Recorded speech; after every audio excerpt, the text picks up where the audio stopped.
afternoon.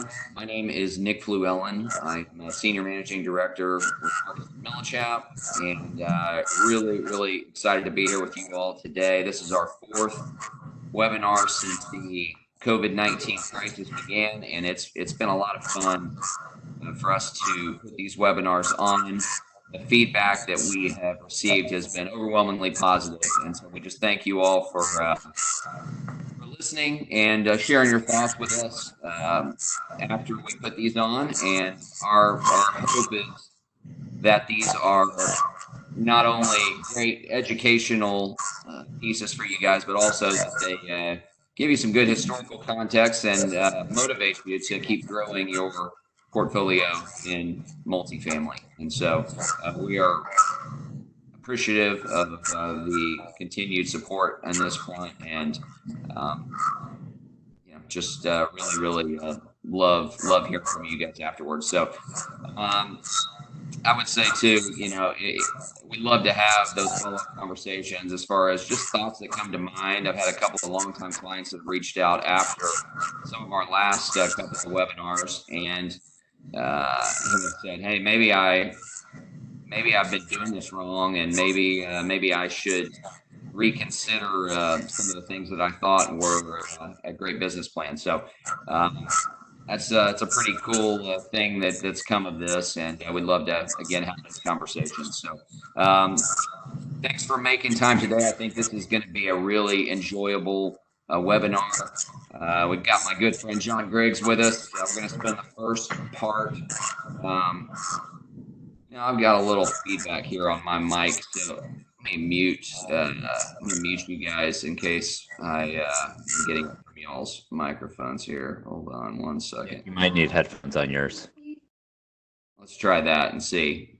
That sounds a lot better. I don't know if y'all still much better. Feedback. So my good friend John Griggs is with us, and we're going to spend the first part talking to him, just learning a little bit more about his story. How he got to where he got today, his thoughts on the market today, and really just hear his take on how he's been able to evolve with his company over the years, and maybe even look into the crystal ball and see what the future holds. And then after we do that, we'll see if his crystal ball aligns with Greg Willett's crystal ball and Paul Hendershot's crystal ball. And they're also here with us today. Greg's the chief economist at RealPage, and Paul is the director of market analytics in DFW for CoStar.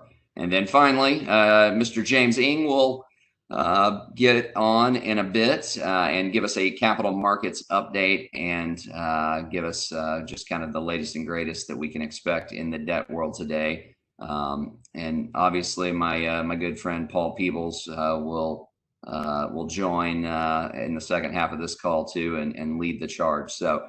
Before we dive in with John, just want to let you all know that there is three little dots at the bottom of your screen. If you click on those, that will take you to the Q&A function. That is different than the chat function. So if you have any questions for any of our speakers today, click on that.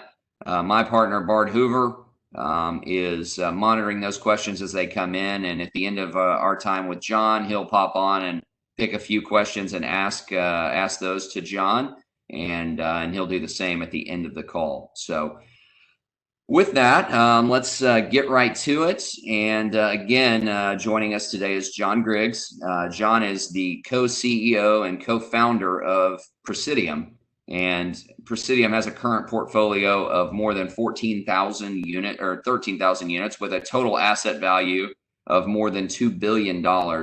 In addition to the current holdings, Presidium over the last 15 years has sold or recapped more than 11,000 units and returned over $1 billion in capital back to investors with a blended IRR of around 40%. So spectacular metrics, no matter how you slice it.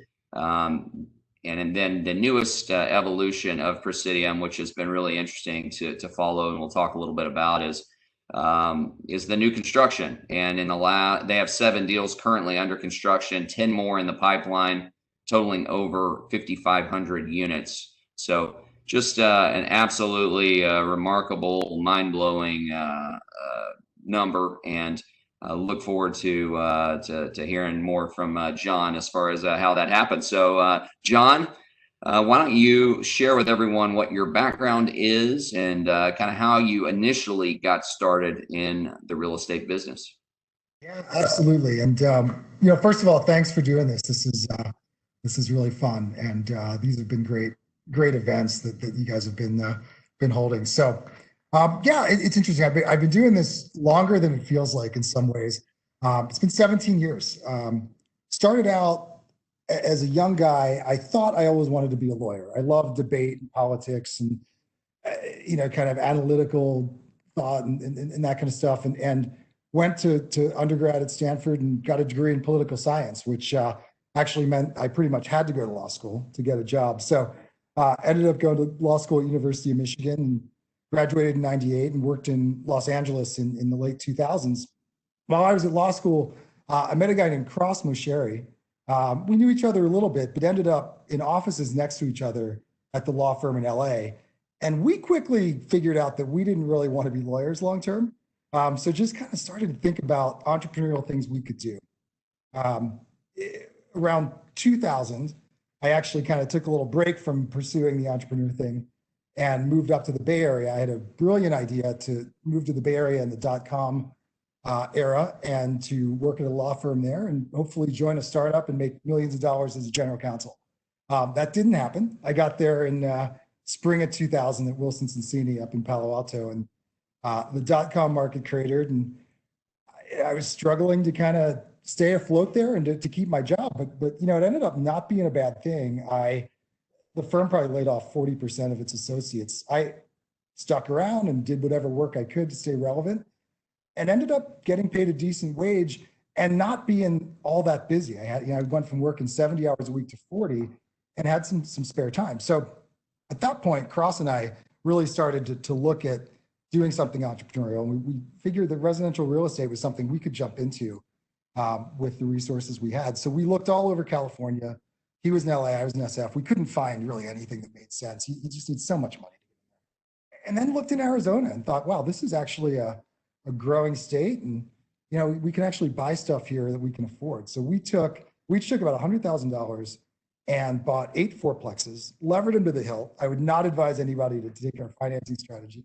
And learned the business and spent 2 years kind of fixing them up and getting them serviceable. And what happened over that time, it was interesting, is rents didn't really go up there, but that market just went nuts. Tons of California money went in, and prices went up 70-80%. So we're sitting there 2 years into this. But this is great. So we sold in 05, made a great return, kind of a 5x type thing.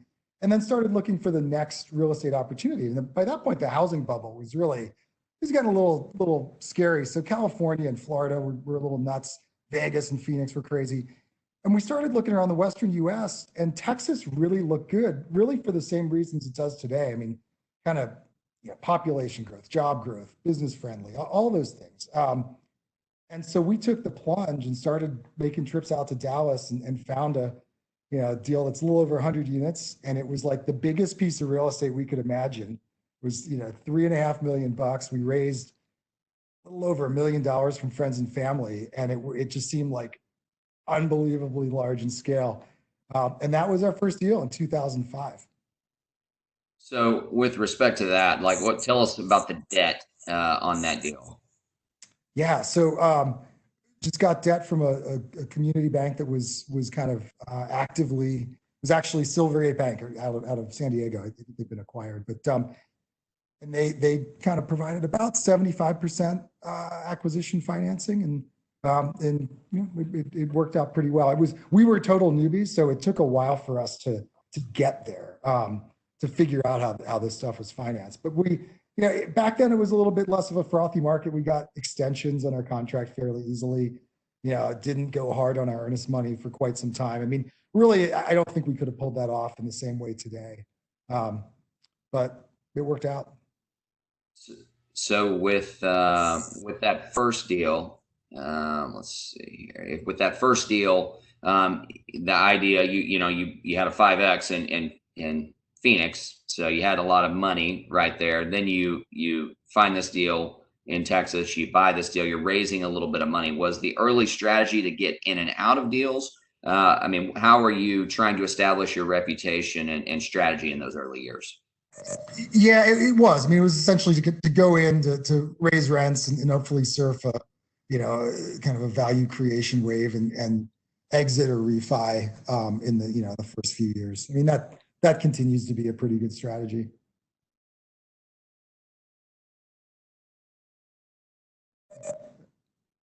I think you're on. Nick, you're muted. Oh, sorry. Were you full-time real estate at this point, or were you still practicing law? Yeah. So 2005, quit my job and full-time real estate when we bought our first deal. So you come into DFW, you have this first deal under your belt. Tell us about the process of buying more deals, growing the portfolio, and obviously this is all right before the recession hit. So talk to us about how that all happened as you were just kind of getting the wind behind you. Yeah. No, it was a pretty frenzied time. I mean, we were, after we bought our first deal, we thought that this is something that we really want to scale up and turn into a larger business. So started buying other assets kind of around DFW, moved into Houston, and built up a portfolio of about 5,000 units in the first 2 years. And we were just furiously kind of talking to debt and equity, talking to brokers, trying to asset manage our operations. It was a pretty frenetic time and learn the business, kind of when you're running at 100 miles an hour. And then initially, I know y'all had fee management. Maybe talk about that. You had fee management company. You grew, I think, to close to 5,000 units, and then all of a sudden you guys said, okay, hey, Nate, maybe we need to take over this. So talk about that process. Yep, exactly. So we grew pretty quickly, and we pulled the reins in kind of about a year before things really started to get hairy. And really largely because we grew so quickly, I felt like we needed to kind of take a break and focus on operations. And we just, third-party management, it's certainly, you need it it's useful when you're growing at a fast pace and when you don't have, more than a couple thousand units. But we got to a point where I thought we really needed to kind of focus on this and just streamline things and squeeze out, efficiencies. And I just wanted to have more control. I didn't want to be kind of looking in the rearview mirror. And we were just active. We were on site a lot. We were there all the time. And it turned out to be kind of, in some ways a really fortuitous thing. I mean, the recession hit and deal flow just, really went down to a shrivel. And we just spent 3 years just getting into the assets. And I was kind of the regional manager. I was doing loan draws. I mean, I've kind of done every task that our folks do at our company, and it's extremely valuable. In the recession, it was enormous because we were able to keep things going because we were so hands-on. But now, now that we have obviously a full team doing those things, I mean, we can really, no one's going to kind of pull wool over our eyes for the most part, right? With regard to a lot of those operational things, because we've done it. And I think for anyone getting into this business, whether you do third party or whether you do your own management company, I mean, you need to understand the operations at a ground level. Spend time at the sites, spend time with the people, learn how, all the parts intersect. It's really important. So you guys, in that time, so you've got fourplexes. You now are in the multifamily business. You're now growing significantly. I know how a lot of the folks on this call, the early equity raises go. And so maybe talk through, how did you go from buying a deal to all of a sudden getting enough equity and friends and family and other sources to buy that many deals? Yeah, once you get momentum, these things kind of present themselves to you. So we started with friends and family, and we still have friends and family in a bunch of our deals. And then kind of started talking to some family offices, started just talking to some private equity funds. And they, invested with us back then. There's a couple groups that we still invest with today. We've had really kind of long-term experiences. What's interesting is when, on the operator side, you're always thinking, gosh, it's so hard. I've got to find equity capital for my deals, and you're hunting for it. But the equity guys are hunting for it too. I mean, the vice president in New York who says, is charged with building out a Texas platform. He's looking for operators that are qualified. The small investor who wants to put $100,000 to work, or the family office that wants to find an operator. They're looking for people like us as well. So it's just something to think about. I mean, look for them and they'll look for you too. So at that point in time, number one, one follow-up question on one of your comments. Did you already do your own fee management before the recession, or did you do that as a result of the recession? We started it right before. We started about a year before, which turned out to be great timing. And it just, there was no deal flow. So it was a good, it was a time when you can really focus on it. And building a management company is not easy. It took a couple cycles to get the right people in the right seats. It's a very difficult thing to do. And if you're going to do it, someone on that founding principal team needs to really be devoted to it for a period of years, I'd say. So you did the smaller deals and you got the C deals, as everybody generally does initially. At what point did you guys start saying, hey, let's start upping the quality of the portfolio? Let's get into some more B80s type stuff and even newer than that?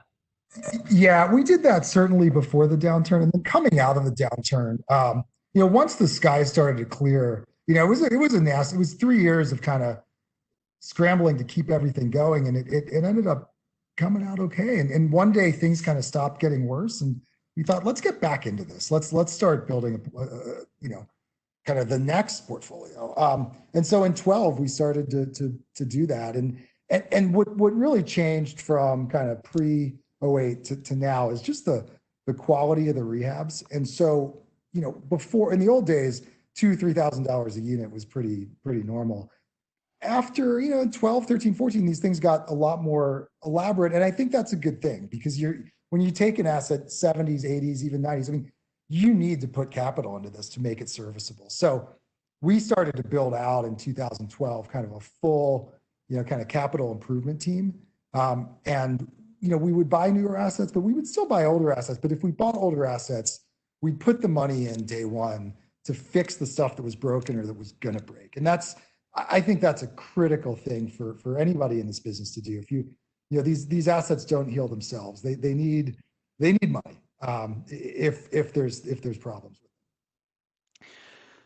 Can you hear me okay? I switched the headset here. Okay. Yeah. So are you still buying conventional deals these days? I know you, well, let's talk, I guess, about the development side first. So you guys obviously over time have said, okay, hey, look, we have this opportunity. So how did that come about? And obviously, how does that change the way you look at existing inventory today? Yeah, no, that's great. So from 12 to 16, we went on a programmatic buying spree, kind of in all the major metros in Texas, and bought over 10,000 units, renovated them, and things were rolling. And it really made sense to be going great guns on this. We decided kind of as a separate vertical to do development about 5 or 6 years ago, and started to build out a development team and acquire sites. It felt like the next thing to do and the next kind of thing to graduate to. And it's just a fascinating, kind of endeavor. Right? Something I've always wanted to do since I started in this business. And it is. It's definitely an intellectual kind of driven kind of pursuit. It's a lot of work, but it's a lot of fun too. So we started building that up, and I just thought it would probably be kind of, we do rehabs and we would do development. And over the last couple of years, things are just a lot more expensive on the existing asset side. And if you can actually do a development, and it's extremely capital intensive, it's in some ways it's harder than doing value add, because you need to have a development team, which is payroll. You need to spend money generally before your partners are going to be coming in. To get a development off the ground, I'd say rule of thumb is plan on spending $1 million on architects, engineers, all the stuff you need to get to shovel ready. So, as the operator, you're responsible for that in most cases. So that's the hard part. and there's obviously risk. There's risk that you're building something that, you're projecting a market kind of 3 or 4 years out. The upside though is when you're building an asset, you're looking at today. If I build something, call it 150, 160,000 a unit in DFW. If I snap my fingers, build that thing and lease it up, it would sell right now for 190 to 200. I mean, just in some of the markets we're in. So there's a really nice embedded margin there. But the obvious problem is you're not snapping your fingers. You're projecting into a market 4 years out, and you're putting up a lot of capital before you actually start the vertical construction. So there's risks and there's opportunities.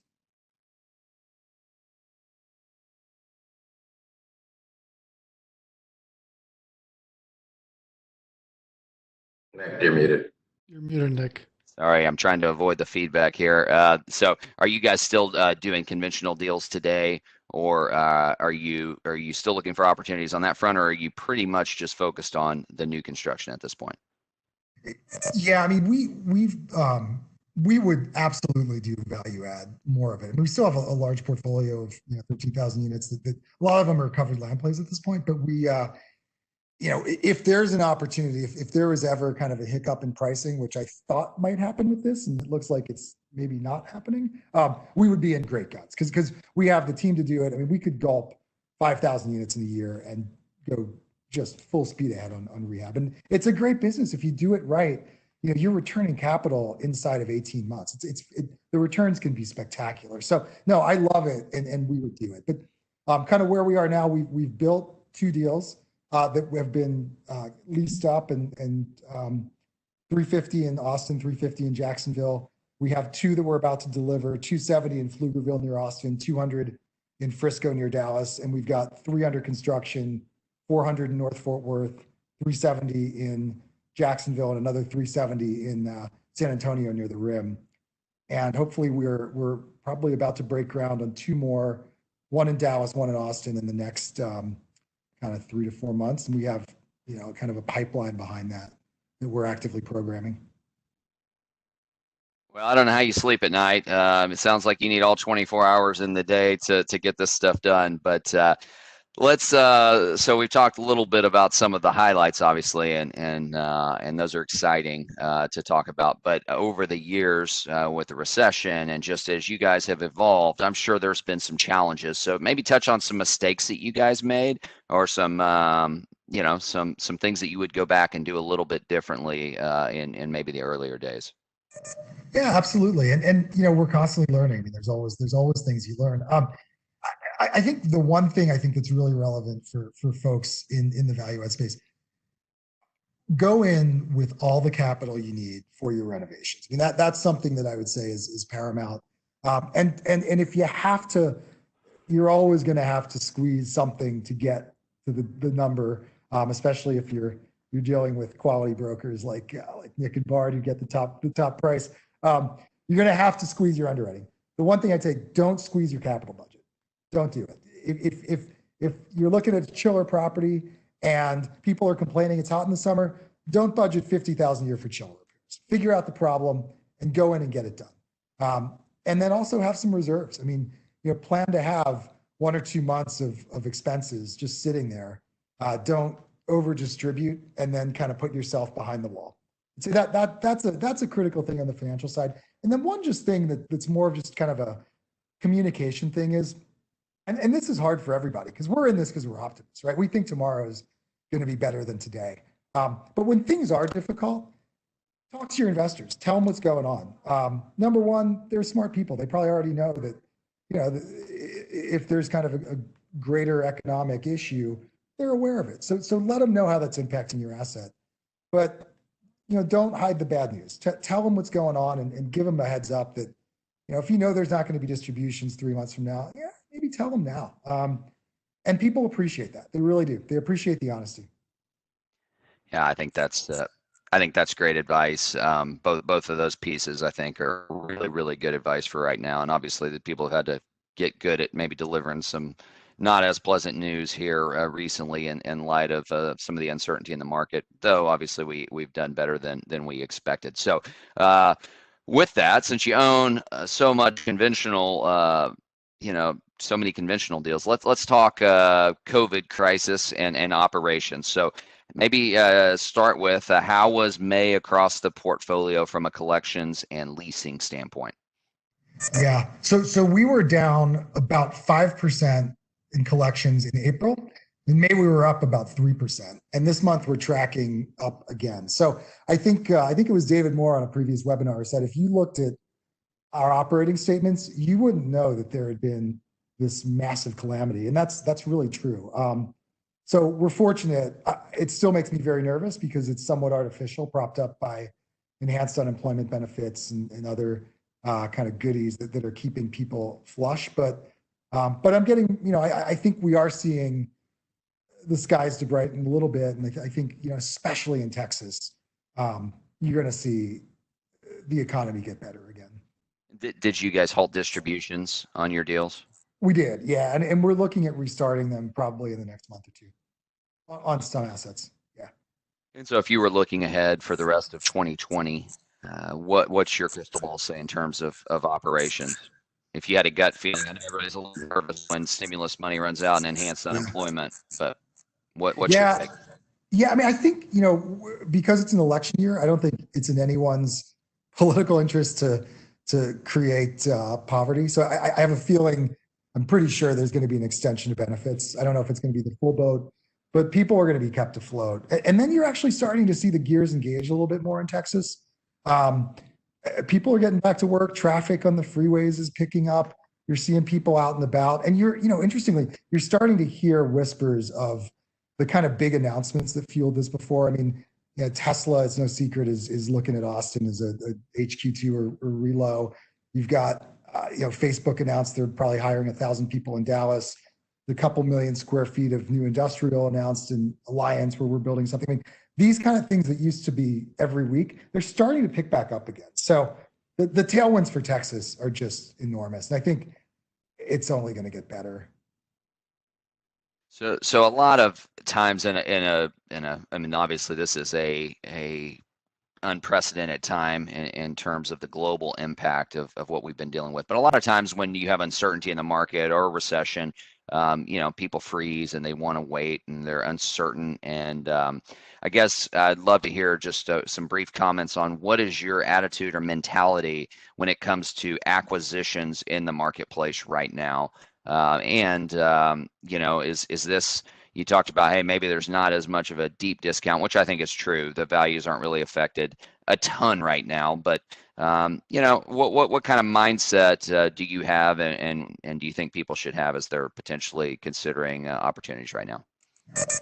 Yeah, I mean, I think you definitely need to be cautious. It's not, there is still uncertainty in the market, and things are a little bit in flux. But to the extent you find an asset you like, I wouldn't be afraid to go out and buy it right now. With the right business plan. I think it's probably, the other thing is interest rates are down, and I think they're going to go down even further. The rates are all in kind of around a 3, but that's with a pretty big spread. That spread's going to come in, and then that could actually add some fuel to the fire. Yeah. So I would say, we're running out of time. I could talk to you for an hour here, and I know everybody would love to hear that, but I definitely want to make sure we get Greg and Paul on here as well. But talk about what's next for Presidium. You guys have done it all. Fourplexes, B, C, A, new construction. We talked briefly about you guys creating a fund. Maybe touch on the creation of the fund. Yeah, no, absolutely. So we are partnering with Thomas Title, which is headed and founded by my good friend Frank Bush. Presidium and Thomas are coming together to form a fund called Deloach Capital. We're actively in fundraising mode right now, and we think this is a unique offering. It marries up Frank's deal flow, which is enormous. He does about $5 billion a year in closings at Thomas Title, and our operational expertise. And essentially what we're looking to do is find opportunities on the sponsor side, where sponsors need some capital to get their deal done, whether it's because a debt quote kind of came in short, equity came in short. They need kind of that last $1 million to get over the finish line. And we could provide essentially preferred equity or even common equity. It's all up in the air, kind of how that's structured. But what we're looking for is quality sponsors, quality real estate, and good structures that make sense for us. And the deal flow that Thomas Title has, married up with the operational expertise that Presidium has, I think is a great program to find these sponsor side opportunities. Whether it's at acquisition or if there's a later event, like if, for instance, if this crisis kind of takes a turn and gets a little worse, and an operator needs $500,000 or $1 million in preferred equity to bridge the gap, that's the kind of opportunity we're looking for. We can come in and not look for control, not look to take over someone's deal, but to provide equity and get a decent return on it. So we're actively fundraising from, we're talking to a bunch of family offices, but also, open to individual investors as well. It's, we're looking forward to it. That's awesome. Yeah, it sounds like a really good opportunity. Last question, then I'm going to cut to Bard here for just one or two quick questions from the crowd. But 15, 17 years ago, you were really not much different than most of the people on the call. And in fact, some of the people on this call were further along than you guys were at that point in time. And obviously, you guys have been able to parlay that into a tremendous amount of success. And so, congratulations on that. It's really spectacular. What's one piece of actionable advice that you would give folks tuned in today as they look to grow their multifamily business portfolio in the coming years? And maybe it's just motivation of, hey, I didn't think I could do this, and here we are, or what? But what's one thing you would just share as a takeaway for the folks listening in? Yeah, no, that's good. Obviously there's kind of the things that are pretty basic. Hard work. You got to work hard. You got to be honest. You got to be in the community and kind of have good relationships. But I'd say one thing that's important is, become an expert in your area, in your submarket, in the area that you're looking to be a leader in. If you're we happen to be in Texas where things are great. If you're in Dallas Fort Worth, huge sandbox, 750,000 units, you can do very well there. Be an expert though. Your investors are going to look to you as the expert who knows where to go, how to operate, and how to make money. And so, get in deep. Don't spread yourself too thin, I would say. I mean, certainly you'll at some point as you grow a portfolio, you'll want to expand geographies. But, I would say when you're starting out, try to focus on one or two metro areas and, build out a portfolio and then kind of wade in. You don't want to have too many kind of irons in the fire geographically when you're growing. Yeah, I think that's great. Great piece of advice. Bard, why don't you hop on and ask John a question or two that you received during this time? Well, I've got about 15, so I'll try to narrow it down to a couple. John, thanks again for coming on, man. Really appreciate it. A lot of people are asking about equity. I mean, you built up 5,000 units so quickly. You started with friends and family offices, and then how did you raise that much equity that quickly when you were newbies, basically, back in 2005? Yeah, I mean, it's funny. People talk about the last run up as, a crazy frothy time in real estate. It was nothing compared to 5 and 6. I mean, there was so much money chasing real estate then that it was really possible to kind of go to groups really early in your real estate career. I mean, it's harder now. But that said, it's not impossible. I mean, it's networking is important. Kind of tapping your personal networks, professional networks, people you went to college with, all that is key. And just keep getting out there. Get out there in the community. Talk to people. Go to lunch. Go to conferences. Do all that stuff. And you'll find people because they're looking for you too. Okay, cool. Thanks. What about pricing expectations? So you mentioned you're bringing a deal in Jacksonville to market here coming up. Have you modified your pricing expectations on that deal at all? And have you seen cap rates move through this pandemic? And where do you see cap rates going over the next 12 months? Yeah, it's interesting. The answer is no. We've not changed our pricing expectations. And there's been a couple data points that are pretty recent that Class A deals actually in Florida and in Texas are kind of getting put under contract within 1 or 2% of pre-COVID. So I am, this is not a fire sale, and if we don't hit the mark, we'll refi. But I don't think this is, we're not expecting that. As far as cap rates, it's interesting. I think we were joking before. I was on a flight to Munich with a number of these guys for Oktoberfest last year. Coincidentally, I was meeting some college friends. They were doing something. I was hanging out with a guy at Oktoberfest who's a big office guy in Munich. And I said, what are interest rates over here? And he's like, I just kind of locked one at 0.65. We're battling between 0.65 and 0.75. And I said, now, is that a spread over some reference rate? He said, no, that's the coupon. That's the coupon. They have negative interest rates, right? To the tune of negative 25 or negative 50. But they've had it for so long, and rates have been so low for so long that the spreads have come in, and they're getting rates on commercial real estate under 1%. I don't know if that's going to happen here or not. I tend to think it won't go that far. But the longer rates stay low, the longer the 10-year stays low, the longer LIBOR stays low, investor expectations for rates are going to come in, I think. So you could be in a situation where the rate today from Fannie and Freddie that might be a 3 handle or 3.25, 2.75, something like that. I mean, that could come in to 2.5, 2.25, and that just changes the economics for everything. So I think there's a case to be made that cap rates do compress. The other thing I'd say, just very quickly, is other asset classes I am not very bullish on. I mean, hospitality, retail, even office, it's going to be a tough road for a long time. And real estate funds have raised a lot of money, and they're paid to put it to work. So where are they going to put it to work? Probably in multifamily, because that's the one that still works. So there, who knows? But there is definitely a case to be made that there is a real leg up for multi in the next few years. We happen to agree with you on that one. I wonder why. Yes. We're not biased at all. What about rent growth? How have you modified your rent growth projections, both on your existing value add deals and on your new construction deals?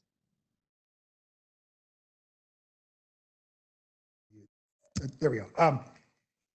It's TBD for this year. This year we're going to kind of throw it out. I mean, I think it might be flat this year. Frankly, that with everything going on, I'd be sort of feel good about that.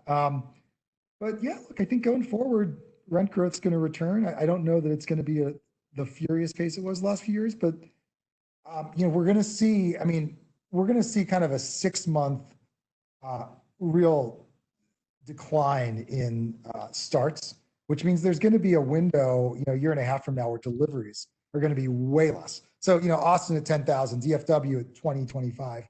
I think those numbers probably get cut in half for 2021, or probably 2022 deliveries. And that just, that helps the demand side by reducing the supply side. So, I'm optimistic on rents. All right, Bart, one more. Okay, one more. What was the name of that first 100 unit deal you bought in DFW? See if you remember. Oaklawn Heights. We sold it in March, 2 weeks before the pandemic. Oh yeah, right on the toll road. I know the deal. Exactly right. Yep. Kevin Parrish bought it. Yep, that's right. Thank you, John. I appreciate you answering all those questions. I've got a dozen more, but we don't have more time. Yeah. Appreciate it, man. All good. Awesome. Thank you, John. So Paul, I'm going to turn it over to you, and you can get the second part of our presentation started. And one thing I'll add beforehand is we are recording this for people that joined in late. And so if you missed the first part of John's comments, we will have that out in the next couple of days here. So don't worry about it. So with that, Paul, I'm going to turn it over to you. Sounds great, Nick. I appreciate that. What great information from John Griggs. Him and his partner Cross have done a fantastic job building stuff all over the United States. Starting off a little bit just how you guys did, single family, duplexes, fourplexes, your Class C properties, now building properties down in areas like Austin. So I'll say it just like how John's neighbor says it. Down in Austin, all right. So next up are the smart guys in real estate, and Greg Willett and Paul Hendershot. And so Greg, as you know, is chief economist for RealPage. Paul's director of market analytics for CoStar and DFW. So you cannot pick up a magazine or read a newspaper article that talks about apartments and real estate without one of these guys being quoted. So commercial real estate brokers, apartment builders, investors, and bankers all listen to these two guys. They're going to give you some insight on what's happening in apartments today and what they envision for tomorrow. Each will speak for about 10 minutes, and then afterwards we'll take some questions. Remember to ask your questions in the Q&A portion of the screen, and Bard will ask those at the end. So first up, we're going to have Greg Willett with RealPage. So Greg, if you're up, let's get going on you. So Greg's up. And good to join everybody today. I'm going to talk a little bit about what we're seeing in the marketplace. Actually, I'm going to echo some of what John said on the operations side, and I thought I would actually just start us off with some good news, some things we're really happy to see. We can go. Hey, Greg, don't forget to turn your camera on. We want to see you. There we go. Are we good? Yeah, there you go. All right, awesome. Let's go to the next slide, and I'm going to start us off with some good news here. Nick, are you operating? There we go. So some things that we're happy to see. I think John was talking about on the operations side, and certainly from the operators, one of the first things you were immediately concerned about is, hey, I just want to protect the rent roll that I got. So you want to hold on to your existing renters, and certainly that has happened across the country. We've seen resident retention when initial leases come up for expiration. It is at new record levels. For the country as a whole, over the last couple of years, that retention rate had been running around 53% or so. In the past couple of months, it's gone up to 58, 59%. So people are staying in place. Obviously, if they're going to stay in place, you want them to be paying their rent. And as was alluded to already today, these rent payment numbers have come in, I think, above where a lot of people were expecting, helped by those enhanced unemployment benefits. So there is some concern about what happens as we move on down the road. But right now, as we look across the country, rent collections are only running, let's say, 1% to 3% under what would be the normal rate. So those are some very solid results. And then one more item to talk about is demand. And so as the world started falling apart in the last half of March and on into early April, demand that we were seeing was running at its worst. It got to minus 46% relative to the year ago volume. And we can look at the actual number of leases that are being signed through our property management software. So a big loss. And so we started filling in that hole as we got into the last half of April and then on into early May. And then the last couple of weeks in May, for the first time, leasing activity actually exceeded what we saw a year ago. So some good overall numbers for May on the demand side. We do have to keep in mind, though, there are some challenges that are ahead for us, and there is some market softening that's already showing up. If you look at occupancy rate, we are currently at, for the U.S. as a whole, 95.2%. It's a pretty healthy number overall, certainly by long-term standards, but we have backed up over the course of the last couple of months, and now we are off year over year by about 80 basis points. And certainly there's been some softening in the rent numbers as well.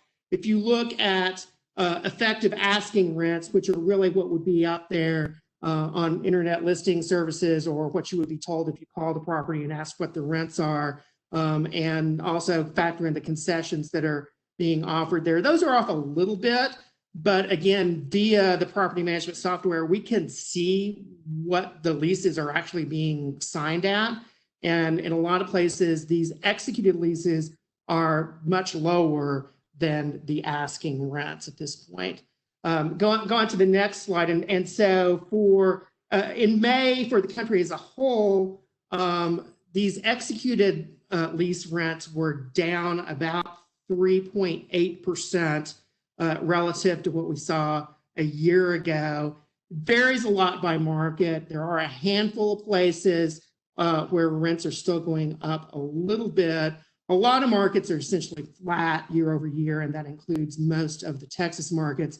But look over toward the right side of this graphic, and you can see places on the West Coast and these gateway markets where rents are down at double-digit levels. So some pretty sizable rent cuts in some of those locations.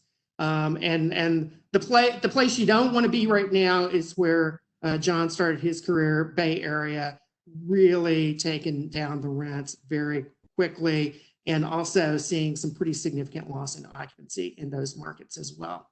One other point I want to make as we move ahead that I think is going to be challenging is we've still got a lot of product that's under construction that we're going to have to digest along the way.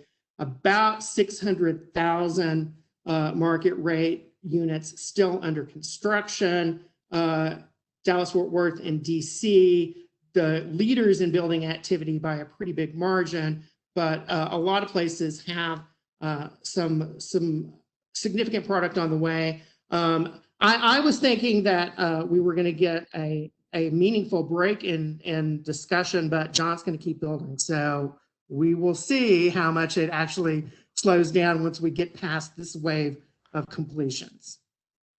So when the distressed assets coming to the market that we all been hoping for? I'm going to agree with John that they're not coming to the market. There will be a little bit of a price correction, but it's not going to be much. And certainly in Sunbelt, I think it's probably not at all, given the amount of money that's chasing deals. If you're urban core in a gateway market, yes, there actually can be some price correction that's on the way. But I think for the typical asset in the Sunbelt, not much movement there. Anything to be concerned about when the unemployment benefits run out? What that's going to do to collections?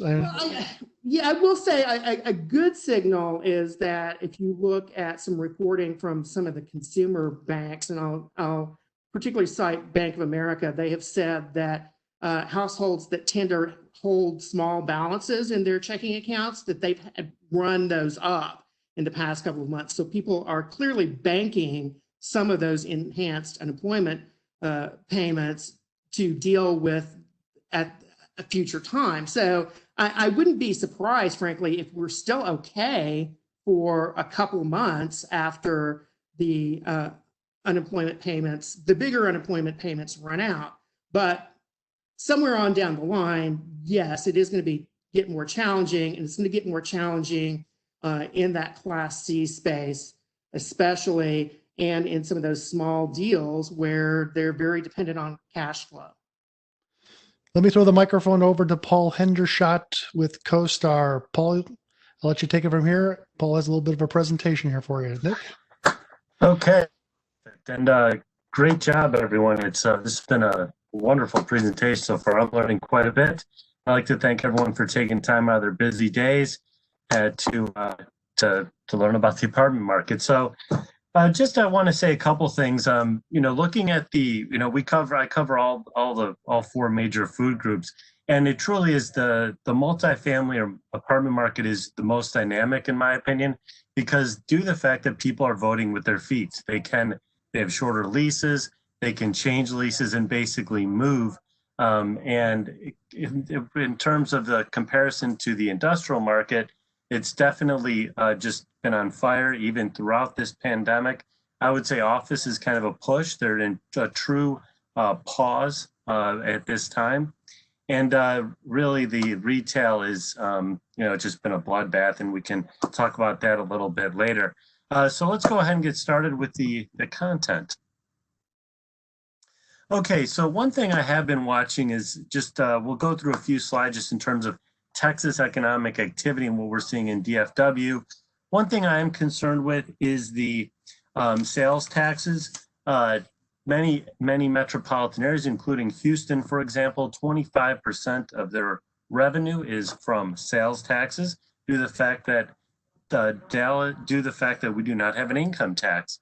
Now, there has been reform legislation to cap the increases at 3.5%, but if there is a disaster, that can increase to 8%.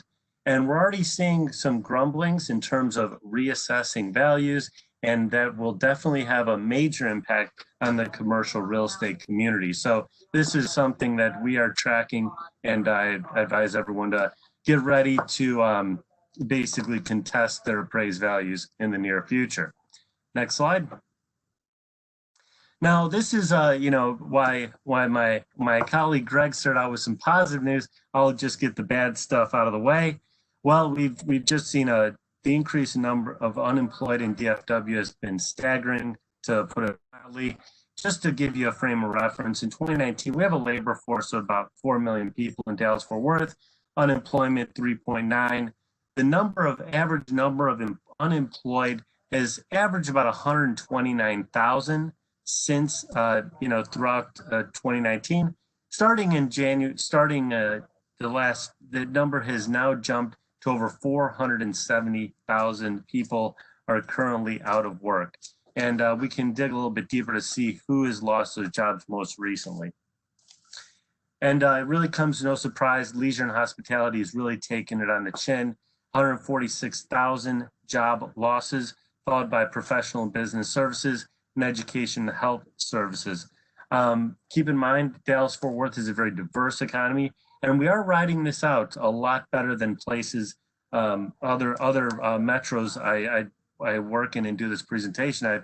I work in Oklahoma City as well, and that one is really just getting hurt by the price of oil. Tulsa is the same story. So Dallas-Fort Worth, I believe, will be the last ones in, the first ones out in terms of the pandemic. And we're seeing, as Greg and other folks have alluded, has mentioned, we are seeing the economy open up. We are seeing things move in the right direction. I'm not here to make any medical prognostications, but we are turning the corner and things are starting to thaw. Next slide. Now, first I want to get into our daily asking rent series. And this is something we track in all of our asset types, office, retail, and multifamily. Looking at the comparison the last couple of years, and really this is a true measurement of sentiment among apartment operators, and we from several management, including Yardi, LOR, and along with our imputed data from our research team. And quite frankly, while we took a hit in about week 11, 12, that's when we first saw that, I guess, that punch from Mike Tyson regarding the pandemic, things have begun to level off. And this is indicative of our base case scenario. Things are beginning to stabilize, but rents in the urban core may continue to be impacted, but daily rents are flattening out and heading in the right direction. The next slide. The next is looking at some of the apartment search data from our friends at apartments.com that CoStar acquired last year. And I can only show how the searches have behaved since the economic outlook. They began to taper off in mid-March for about a week, but since then we saw our search engine searches increase from 40 million to 70 million. Now, how does this translate into leasing? Time will tell, but we're essentially digging a little deeper in the data, and there's folks looking to move. A lot of these searches are not just within a market, but folks looking to move maybe from Cleveland, Detroit, some parts of Western New York to southern markets as they reassess their economic situation. In addition to that, we're seeing two types of folks searching.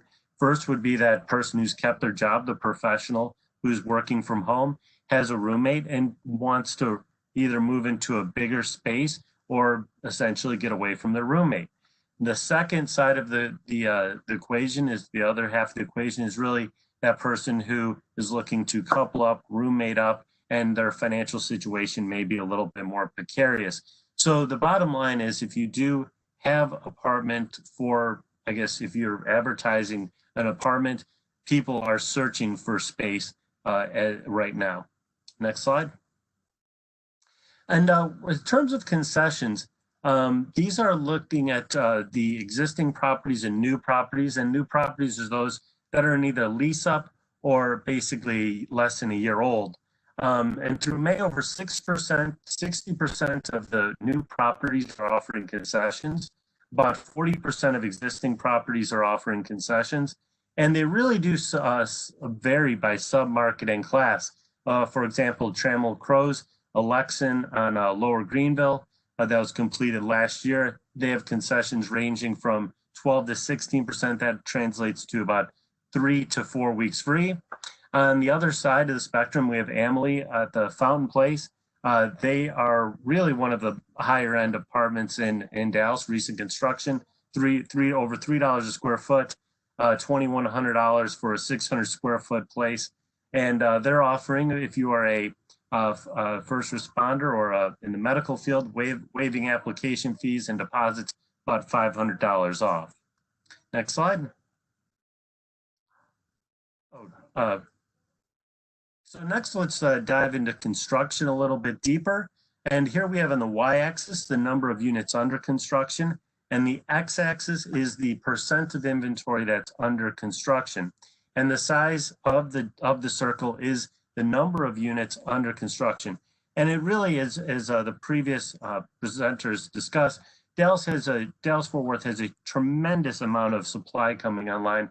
And that is not a red flag, but it's something to be concerned with within this market. In total, we're at about 4% of our total inventory. Farmers Branch Addison continues to lead the metropolitan area with construction over 3,000 units. Pretty much everywhere in Collin County, Allen McKinney is up there as well. Downtown Dallas, you'll notice a kind of anomaly way to the far right. It's rapidly growing. They've enjoyed renewed interest. The Amalie Fountain Place, 1401 Elm should be wrapping up. Now called the National, has a multifamily component, along with around the Farmers Quarter and the Farmers Market in East Quarter as well. And also, I wanted to let you know, so project is deemed under construction when the cement has been poured.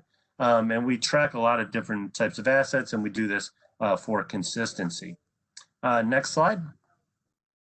Looking at the sales, deal volume was $5.8 billion in 2019. We slowest we've seen since 2013. First quarter 2020 landed at $652 million. Q2,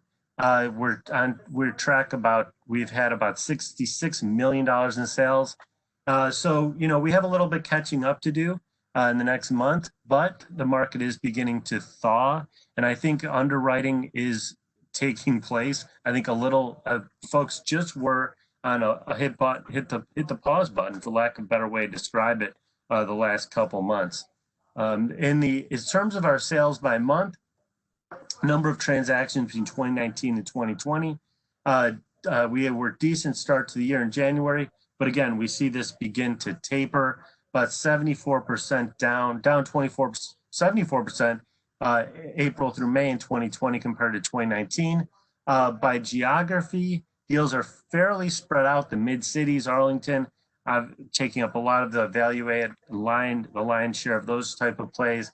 Irving, HEB, for example, as well. And also the deals are finding their way to those northern suburbs of Plano and Frisco that have really just are continuing to grow. Demographics is definitely on their side. The prices for 2020 are skewed towards the value add.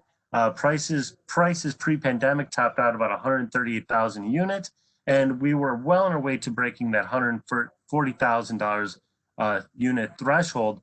But based on the prices we report in 2020, there's been more sales on the mid to that mid-tier product. And there's a lot of price distortion out there right now. Buyers are interested in chasing deals, but that there's quite a bit of reluctancy to sell at lower prices, and quite frankly, the valuations may be a little murky in general. But the rents, as we stated earlier, the rents have been holding up, and the CARES Act continues to keep this thing moving in the right direction. So let's just wrap this up with our more or less what we see the next year. In terms, this is our base case scenario, most likely case scenario based on the data. We are expected to see a bit of a slowdown. Quarterly, we may have negative net demand for a few quarters.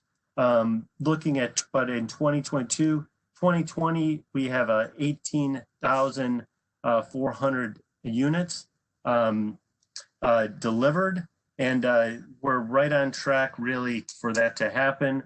But we are seeing a bit of that vacancy just because we have so much supply, and we're not out of the woods yet. And that's really what our forecasts are reflecting. Unemployment right now in our base case forecast for employment, we're expected to lose about 660,000 jobs in Q2, and basically ramp those up through 2021 through the third and fourth quarters. And so this will adversely affect the multifamily market in the short term. With that being said, we expect 2021, 2022 to be back on track. And again, and it does change. We have changes pretty much every week as new data has become available. But that's our latest and greatest. So again, thank everyone for taking the time. And if you have any questions, feel free. Yeah, you are an economist, so 50% of the stuff you say is going to be wrong anyway. So let's just one question before we let you go, Paul. You cover Oklahoma City and Tulsa, and some of these areas have a lot of natural gas and oil. Similar to, I would think, Houston. Houston is a big oil and gas town, production, distribution, pipe. What do you think? What's a multifamily apartments look like in Houston with the low oil prices? In Houston, they're not going to be as hard hit as a Oklahoma or a Tulsa, because due to the fact they have I would say they have a more diverse economy. They have a large medical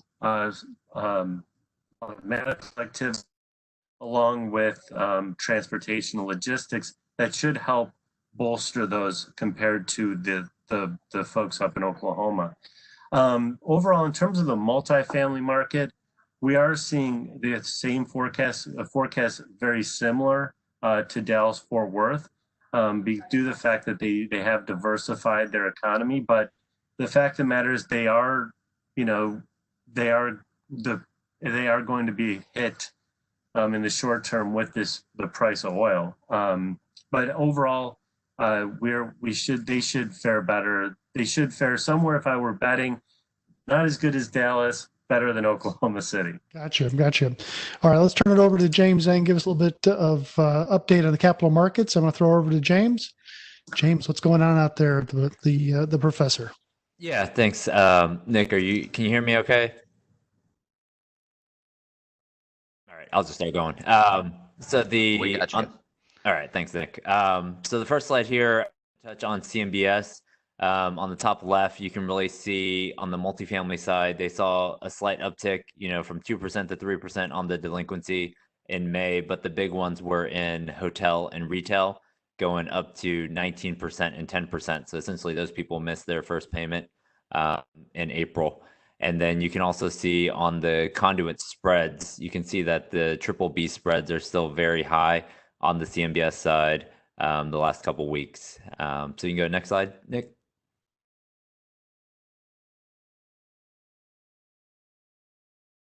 There we go. All right. And then, so Fannie Mae puts out their forbearance stats every week pretty much. And, when we started this in April, they had about 29 loans, totaling about 373 million. And then right now it's essentially doubled every week. And so now it's up to 229 loans as of last week. And so those are all loans that Fannie Mae has in forbearance. They don't really give us a ton of detail, so I wanted to flip over to the Freddie Mac side. So next slide. Freddie Mac only puts this out on a monthly basis. There's about 1,000 loans in forbearance, which is up from 327 in April. And 75% of Freddie's loans are small balance loans that are in forbearance. And the reasons they're citing are, these are just smaller deals, mostly 50 to 100 units. They're more B and C class versus the conventional A and B. And a lot of the tenant base is more hourly workers. And so a lot of the closures that hit, in the leisure side, hospitality side, that was their tenant base. And so they see about 6.4 billion of their loans are in forbearance right now. And then 20% are either student housing or senior housing. And so I thought that was pretty interesting. On the next slide, Nick, if you hit it, updates that since our last call, Freddie Mac Conventional, they have started back on their holds, on their locks. And so you can do index locks, spread locks still, which they had suspended for a while there. And Fannie is still not allowing you to do the streamline rate lock. And also on the Freddie side, they made sure that if you do disclose that you are currently in forbearance or ever in forbearance, they are making you, they essentially have a checkbox on all their Freddie SBL forms now. So just make sure that you, if you do decide to take forbearance, that you will be checking that. All right, next slide, Nick. All right, and just quick update on rates on the left-hand side. Fannie, they're still having these index floors. The 10-year is at 90 basis points, and then on their index floor, and then so the all-in rates, the low threes. On the Freddie side, you're probably mid threes to high low fours. And then this came out also on sort of the Life Company and CMBS side. Apartments and industrial are really the only things that they're quoting right now. Retail and hospitality are really on hold. Next slide. And then this slide, you can take a picture of this slide. This really goes into the reserves. And this, I think, is what these out. They haven't really changed them at all. Fannie is 12 months P&I, taxes, insurance, and replacement reserves over 6 million. And then if you drop below 6 million, it's 18 months P&I. And they have a 6-month waiting period, and then it's released after 2 consecutive quarters. So minimum of 12 months. And, this is probably the thing that's holding up most deals right now. So we're seeing a lot of deals just sort of go assumption with no supplemental, and then you're able to do the deal without any reserves. They have not given us any guidance on when these are going to be released. And then let's go to the next slide. This is on Freddie. So Freddie had a little bit shorter of a window. So they had 12 months P&I on the SBL side. And they said, after all these declarations are lifted for 90 days, and then you hit 3 consecutive months of essentially 80% collection and your debt service coverage that you sized the loan at, you'd be released. Now they updated that just in the last week, saying that if in your state or for some reason it's not released, the 12 months after your first payment date, they will review your occupancy and your collections. And so I think that's sort of the outside date is 12 months, and then hopefully start seeing some of these reserves released after 90 days after the federal, state, and emergency declarations are out. And so that is your capital markets update. Awesome. Thank you, James. I also just feel like I need to say that you have one of the best quarantine haircuts I've seen so far. So that's the beach hair. So anyway, I appreciate it. And really, just as we close things up here, we got time for maybe a couple of questions, Bart, if you want to hop on, and then we'll kind of shut it down here. So Bart, you want to hop back on? Yeah, you bet. Couple of questions for anybody. How has single family demand been affected from the pandemic and the recent recent appreciation news that we've heard on that? And what result will that have on multifamily? Is that going to be a positive thing for multifamily over the next 12 to 24 months?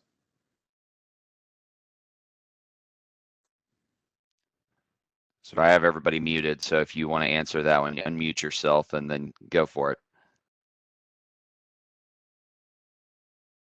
Greg, Paul,